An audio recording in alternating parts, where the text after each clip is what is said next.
Good morning, students. Today we are going to write question answers of lesson 7 Environmental Change. First, page number 39.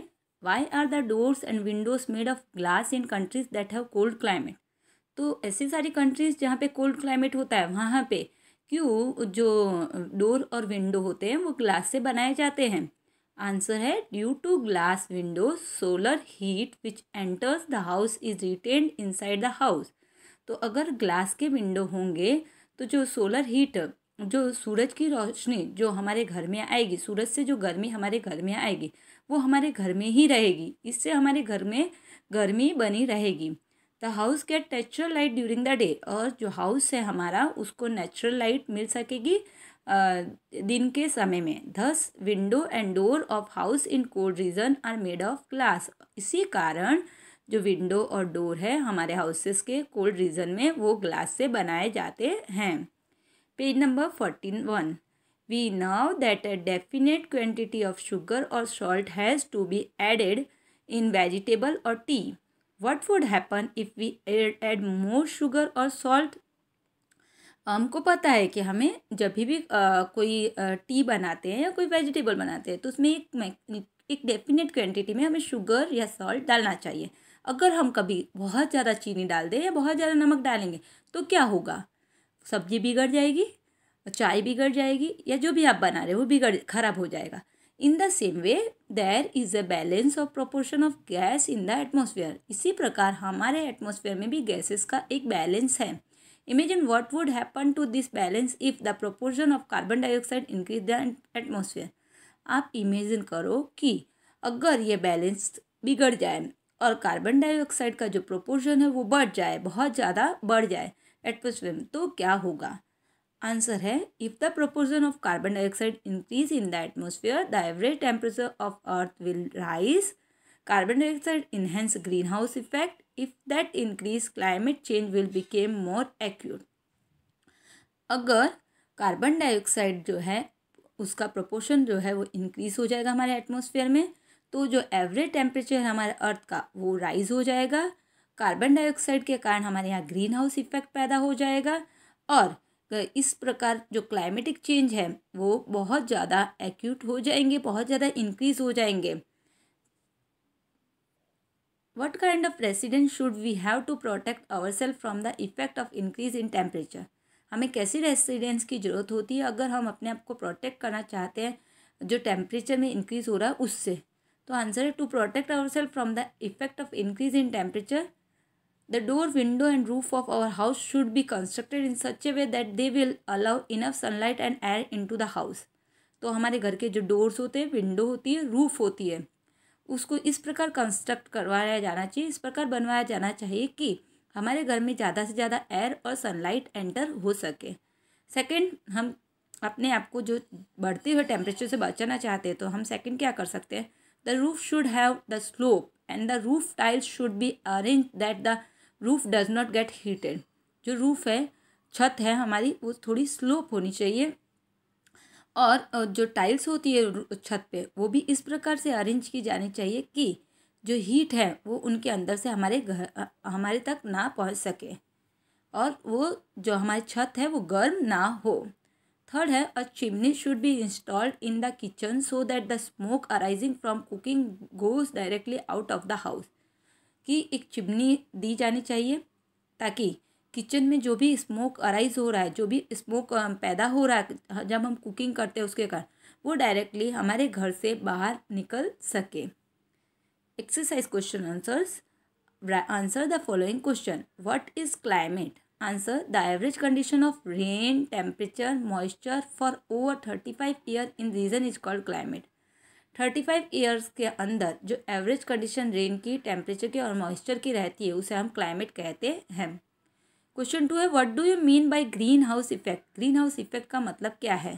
Green house effect is the effect in which increase in temperature take place due to increase in proportion of carbon dioxide, methane, CFC and halocarbons. Greenhouse effect एक ऐसा effect है जिसमें temperature जो है वो लगातार बढ़ता जाता है और जो एटमॉस्फेयर का में जो टेम्परेचर है वो रेगुलरली बढ़ता जाता है और टेम्परेचर के बढ़ने का कारण है कि जो कार्बन डाइऑक्साइड, मीथेन, CFC और हेलो कार्बन का जो प्रोपोर्शन है वो हमारे यहाँ पे बढ़ता जा रहा है। What is global warming? Global warming means unequal and continuous rise in average temperature. जब अनइक्वल और कंटिन्यूसली लगातार टेम्परेचर जो है, एवरेज टेम्परेचर बढ़ता जाता है अर्थ के क्लाइमेट का, तो उसको हम ग्लोबल वार्मिंग कहते हैं। Due to greenhouse effect, greenhouse effect के कारण जब हमारी पृथ्वी का एवरेज टेम्परेचर लगातार बढ़ता जाता है उसे हम ग्लोबल वार्मिंग कहते हैं। List down the possible adverse effect of global warming. Adverse effect of global warming are, जो ग्लोबल वार्मिंग के कारण जो हमारी पृथ्वी पे बुरा प्रभाव पड़ रहा है उसके बारे में हमें लिखना है। First, changes in growth and development of vegetation. हमारी पृथ्वी पे जो वेजिटेशंस, जो प्लांट्स ग्रो होते हैं अपने आप, उनकी ग्रोथ में चेंज आया है और उनके डेवलपमेंट में बहुत चेंज आया है। Some bird like sparrow, vulture are disappear from the earth. बहुत सारी बर्ड्स जैसे स्पैरो है, वल्चर है, वो सब हमारी पृथ्वी पे से डिसअपियर हो गई, अब हमें पृथ्वी पे दिखती ही नहीं है। Nearly 2000 glacier of Himalayas have melted. करीब करीब 2000 जितने ग्लेशियर्स जो है वो पिघल रहे हैं। Question 5, list down the home appliances of daily use that aids to global warming. आपको ऐसे होम अप्लायंसेस के नाम लिखने हैं जिनके कारण ग्लोबल वार्मिंग हो रही है। Home appliances of daily use that added to global warming are television, air conditioner, tubelight, bulb, computer and all type of vehicle like car, bus etcetera. Home appliances जिनका डेली यूज़ में हम use करते हैं, जैसे television, air conditioner, tubelight, bulb, computer, और जो vehicles हम use करते हैं जैसे कार, बस, ये सभी भी ग्लोबल वार्मिंग में के लिए जिम्मेदार हैं और ये सभी भी जो है हमारा ग्लोबल टेम्परेचर बढ़ा रहे हैं, ग्रीन हाउस इफेक्ट बढ़ा रहे हैं हमारे यहाँ पे।